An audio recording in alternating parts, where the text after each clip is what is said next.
सोचो, एक 19 साल की लड़की जिसका सपना था टीचर बनने का, सिर्फ 2 दिन के अंदर उसकी लाश मिलती है एक सुनसान जगह पर। हरियाणा की भिवानी से ये कहानी सिर्फ एक केस नहीं, एक सवाल है सिस्टम पर। क्या मनीषा ने खुद अपनी जान ली या उससे ले ली गई?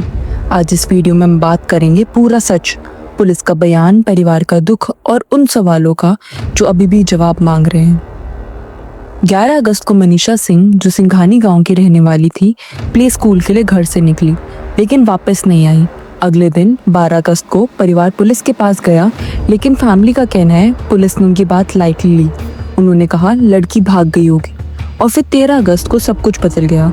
सिंघानी गांव के पास एक खेत में मनीषा की लाश मिली। जिसने लाश देखी उसने तुरंत पुलिस को फ़ोन किया। मनीषा के घर वालों को बुलाया गया और फिर कंफर्म हुआ मनीषा की बॉडी थी। उन्होंने बोला अगर पुलिस ने टाइम पर एक्शन लिया होता तो शायद आज हमारी बेटी जिंदा होती। मनीषा के फादर संजय सिंह मीडिया के सामने रोते हुए कहते हैं, मेरी बेटी भागी नहीं थी, उसे मार दिया गया है। पुलिस ने कंप्लेंट को सीरियसली नहीं लिया, बस सुसाइड कह दिया। हमें सिर्फ एक चीज चाहते हैं, सीबीआई इंक्वायरी। उनका कहना है कि लाश के पास कुछ सस्पिशियस चीजें थी और उन्हें सुसाइड थ्योरी पर बिल्कुल विश्वास नहीं। उन्हें लगता है इन्वेस्टिगेशन बायस्ड है और असली सच को दबाया जा रहा है।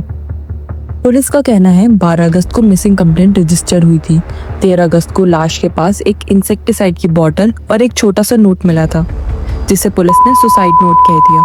लेकिन उन्होंने ये भी कहा था फाइनल कंक्लूजन फॉरेंसिक और एम्स की पोस्टमार्टम रिपोर्ट के बाद ही आएगा। बट कुछ रिपोर्ट्स का क्लेम है जब बॉडी मिली थी वहाँ कोई नोट नहीं था, वो बाद में प्लांट किया गया है। अब सच तो किसी को नहीं पता, पर गांव वाले चुप नहीं बैठे।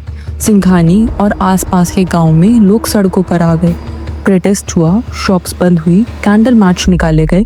गांव वाले कहते हैं पुलिस ने अगर टाइम पर एक्शन लिया होता तो आज मनीषा जिंदा होती। कुछ आई विटनेस ये भी कहते हैं जहां लाश मिली थी उस जगह का सीन सुसाइड जैसा नहीं लग रहा था। गांव के लोगों का सीधा सवाल है, जब एक लड़की मिसिंग हो गई थी तो उसका फोन लोकेशन, सीसीटीवी सब ट्रैक क्यों नहीं किया गया?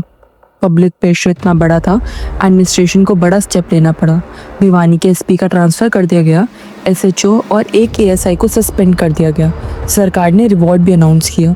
सबसे इम्पोर्टेंट, केस सीबीआई को हैंडओवर करने का फैसला हुआ और परिवार की डिमांड पर दिल्ली एम्स में एक 3rd पोस्टमार्टम भी कराया जाएगा, क्योंकि उन्हें लोकल रिपोर्ट्स पर भरोसा नहीं। लेकिन अभी भी सवाल वहीं की वहीं है। अगर ये सुसाइड थी तो पुलिस ने इतना डिले क्यों किया?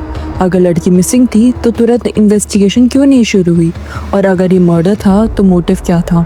इंसेक्टिसाइड की बोतल और सुसाइड नोट क्या वर्सली हैं या प्लांटेड एविडेंस? ये सवाल लोगों के दिमाग में घूम रहे हैं। मनीषा का परिवार सिर्फ एक चीज चाह रहा है, न्याय। और न्याय तभी होगा जब पूरा सच सामने आएगा। ये कहानी सिर्फ एक लड़की की नहीं, हर एक घर की है जहां बेटियां हैं। ये सिस्टम की जिम्मेदारी है वो हमारी रक्षा करे।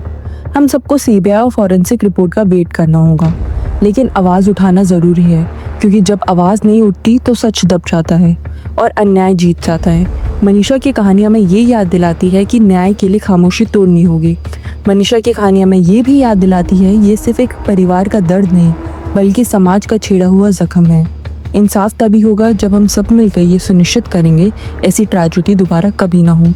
जय हिंद।